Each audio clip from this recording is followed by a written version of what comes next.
causa de la pandemia, miles de mexicanos terminaron en crisis económicas y personales por la pérdida de sus empleos. La caída del comercio nacional e internacional causó un gran impacto en la tasa de desempleo nacional. Pero antes de hablar de cifras, conozcamos lo siguiente.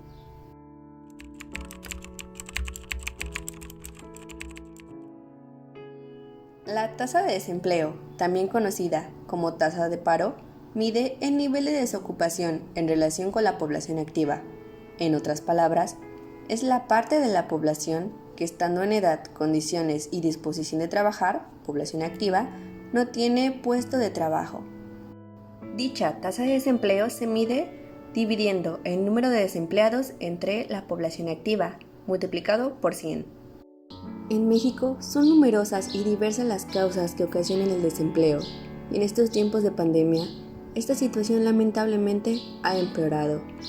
El Instituto Nacional de Estadística y Geografía, INEGI, informó que el confinamiento ha representado una disminución de la fuerza laboral, dejando a 12 millones de personas sin trabajar. Igualmente en México, 4 de cada 10 personas mayores de 15 años están en riesgo de rezago educativo, es decir, que son analfabetas o no terminaron la primaria o secundaria, lo que los coloca en una situación de desventaja en el mercado laboral. Por su parte, la situación demográfica en México es otro factor importante entre las causas del desempleo, ya que el número de personas que demandan trabajo son mayores a las vacantes y ofertas disponibles. Lamentablemente, el desempleo, además de generar precariedad de los hogares, trae efectos económicos y sociales. Desempleo coyuntural o cíclico. Se debe identificar que el desempleo cíclico es considerado como aquellos que muestran un incremento o descenso en determinada época.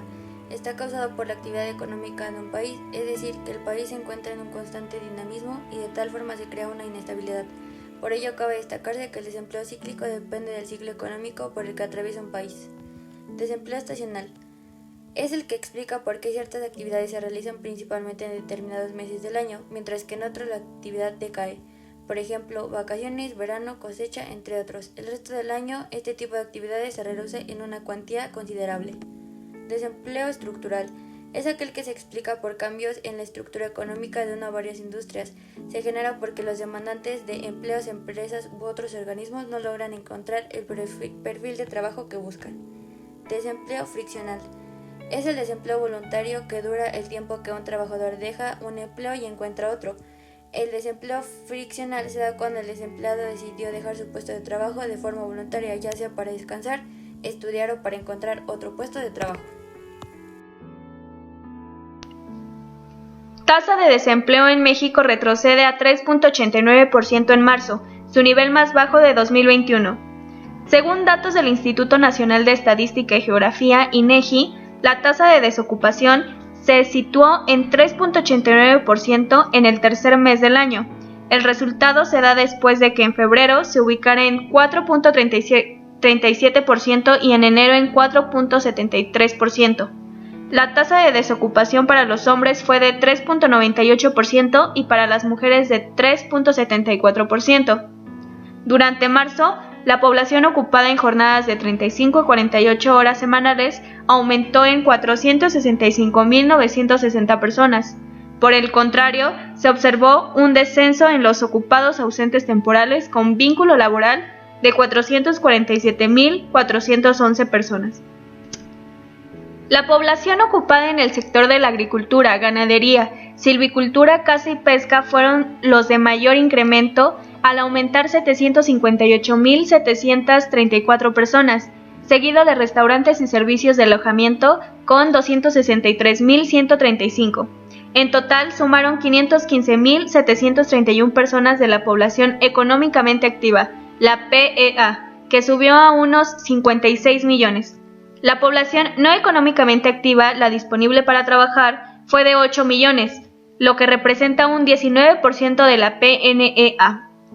De las 12 millones de personas que salieron de la población económicamente activa provocada por la pandemia del COVID-19, el mercado laboral mexicano ha recuperado el 87.8% según datos del INEGI.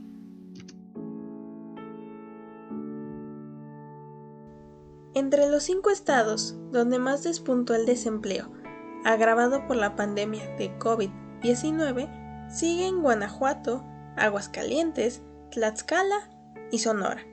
Por el contrario, solo en Veracruz destaca una reducción de la desocupación que pasó de 4.1% el año pasado a 2.2% en agosto de 2020. Como contexto, INEGI reportó que el punto más alto de la desocupación en el país se alcanzó en septiembre de 2009, con 3.100.000 desempleados abiertos, efecto en mayor medida de la crisis económica de ese momento. Hay 2 características de la desocupación que destacan en agosto de 2020.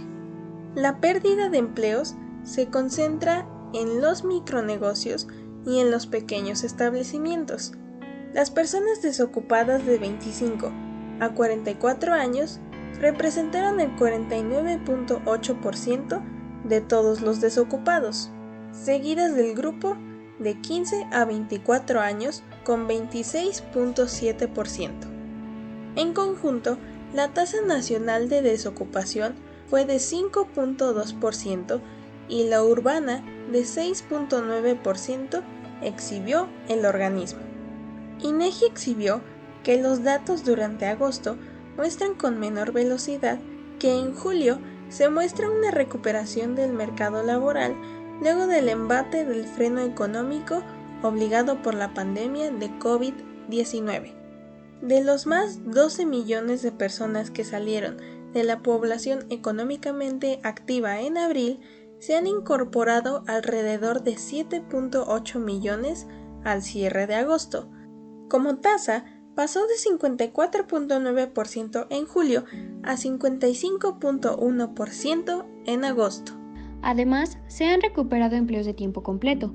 La población ocupada en jornadas de 35 a 48 horas semanales aumentó 1.9 millones entre julio y agosto de 2020, pero de manera simultánea crecieron la informalidad laboral y los ocupados con ingresos laborales de hasta un salario mínimo. En la informalidad, que incorpora a trabajadores que pueden trabajar en empresas formales, pero estas no reconocen el vínculo laboral, se emplean 27.800.000 trabajadores, 467.000 más que en julio pasado.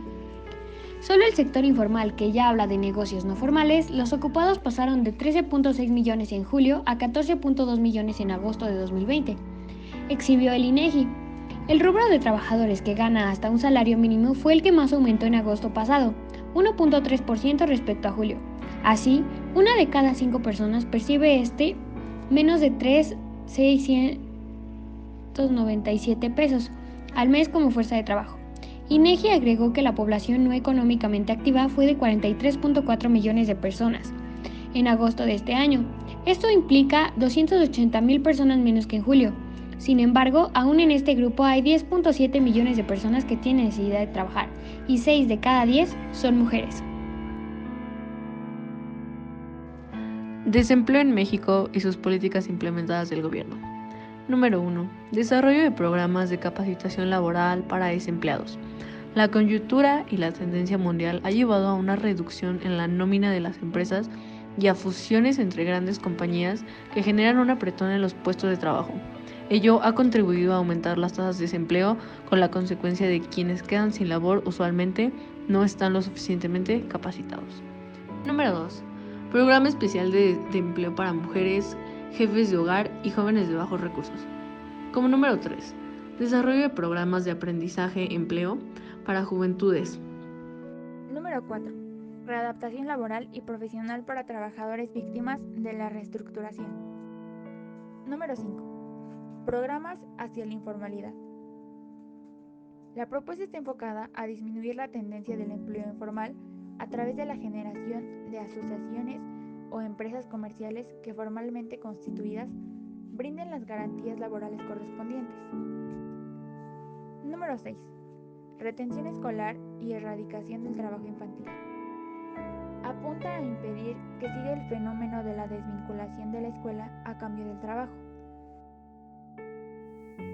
En conclusión, podemos decir que no podemos negar que una de las tendencias más notables en las últimas décadas ha sido el crecimiento de la inseguridad laboral. En el mundo, hay una cantidad inimaginable de trabajadores que deben tolerar condiciones laborales precarias, inseguras, inciertas e imprevisibles. Los índices de desempleo son de por sí motivo de preocupación y ni siquiera representan la gran mayoría de personas que trabajan y no cuentan con un empleo decente, un salario digno, un futuro seguro, la protección social ni el goce de sus derechos. La universalidad y dimensión del problema exige que se tomen medidas coordinadas e integrales a nivel internacional.